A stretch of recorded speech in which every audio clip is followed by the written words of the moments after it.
Bon, Président, merci de nous accueillir dans votre cabinet. On sait que les journées sont chargées. Alors, pour commencer, un bilan de la première partie de saison. En pré-saison, Metz Handball avait un petit peu attiré quelques doutes pour certains. Et puis, dès que la saison a commencé, les doutes sont vite partis. Oui, à part une saison près où effectivement ça a été un peu une saison de transition, à chaque fois que les joueuses s'en vont, les gens doutent un peu. Cette année, je trouve que le doute a été balayé encore plus que les autres années parce que vraiment, je trouve que l'équipe a fait un sans faute, à part le petit accro d'Esberg, mais un match à l'extérieur comme ça, c'est pas un drame. Je suis super satisfait. Franchement, la première place de la poule en Champions League, c'est au-delà de mes espérances. J'espérais 2, 3, 4, on va dire. Et puis en championnat, on est en position. Alors, on a vu qu'avec l'arrêt de Bourg-de-Péage, on a un match de moins et on est un point derrière Brest. Mais dès que les choses se seront arrangées sur le calendrier, a priori, nous, on n'a pas de défaite. Brest en a une, Nantes ou Paris en ont deux, je crois. Donc, non, aujourd'hui, on vit une époque formidable. Est-ce qu'on a envie de voir le verre à moitié plein ou le verre à moitié vide? La victoire à Győr ou la défaite à Esbjerg? Ah non, moi je pense que c'est à moitié plein et même totalement plein. C'est pas un drame en Champions League. On aurait pu perdre à Bucarest, on aurait pu perdre à Győr, on aurait pu perdre à Esbjerg. Il faut gagner en Champions League à domicile tous les matchs et c'est déjà très bien. Après, à l'extérieur, oui, c'est des surprises incroyables, mais le match d'Esbjerg, sur ce match-là, elles sont meilleures que nous, on est fatigués. On verra ce qui se passera au match retour. Puis c'est une super équipe. Alors, parmi les réussites de cette première partie de saison, on a envie de citer Christina Jorgensen, qui est finalement la très bonne pioche de Metz Handball cette saison. Oui, je crois qu'on ne s'est pas beaucoup trompé avec Manu sur cette joueuse-là.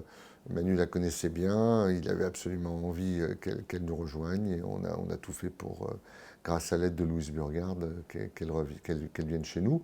Mais je crois que Sarah Bouktit est aussi une très très belle révélation. Je pense aussi que Debbie Bond fait une de ses meilleures années.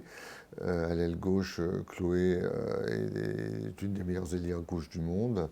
Puis je pense que Louise Burgard a montré que c'était aussi une année fantastique pour elle, en particulier à l'Euro, elle était très en forme. Et voilà, et après, Bruna est en passe de devenir la meilleure joueuse du monde, donc finalement on est bien. Et je pense que nos deux gardiennes vont aussi nous apporter beaucoup de satisfaction en deuxième partie de saison, le temps de s'adapter un peu à la Champions League. Parmi toutes ces belles réussites au niveau des joueuses, on serait tenté de dire que Metz Handball a été épargné par les blessures. Mais il y a tout de même eu le cas de Ciemia Misiewicz qui a fallu remplacer. Ça n'a pas été une mince affaire. Oui, c'est sa troisième ligamentoplastie, troisième ligament croisé rompu. Ça rentre dans on va dire dans le sport, dans les raretés un peu. Mais elle se remet bien de sa blessure et j'espère qu'en fin de saison, on pourra l'utiliser. Il y a aussi le cas Valeria Maslova qui a annoncé une blessure il y a peu de temps, mais qui finalement a quand même Oui, joué, qui a un alors, temps de jeu qui est très tout à variable. fait. Valeria a démarré sur les chapeaux de roue, c'est très très prometteur. Et puis il y a eu ce problème de dos qu'on a eu un peu de mal à cibler. Et je pense que les choses sont maintenant arrangées. Je l'espère qu'il n'y aura pas de rechute et qu'elle va pouvoir nous rendre des services à partir du mois de janvier. Elle a un peu de préparation à rattraper là.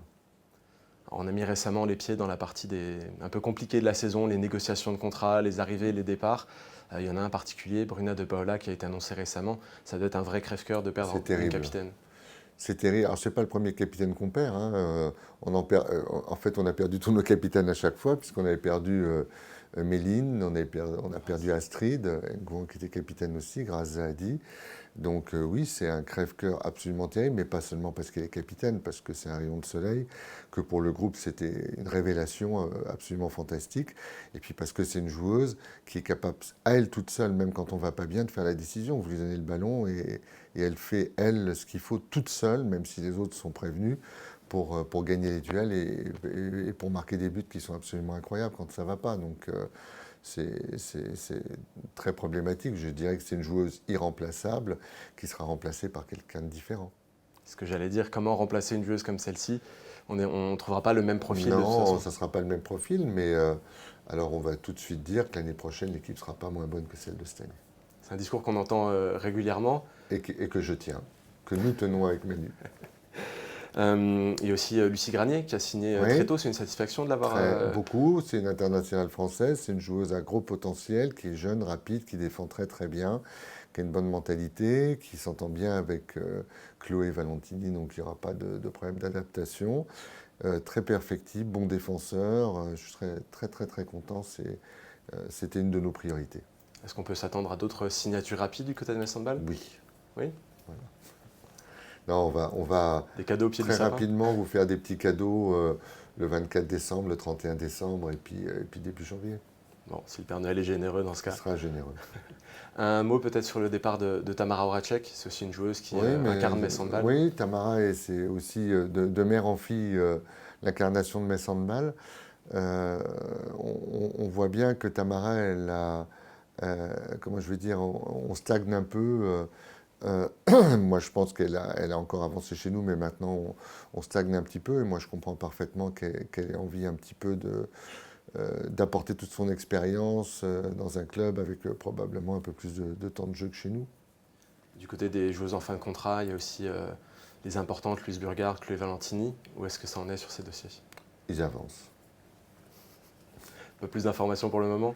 Ils avancent bien. D'accord. Il y a d'autres joueuses qui sont aussi en fin de contrat. On pense à Laura Canor, Julie Blévec, Noémie Barthélémy. Ça fait beaucoup de monde finalement qu'il faut... Pour l'instant, ce n'est pas des dossiers qui ont été traités.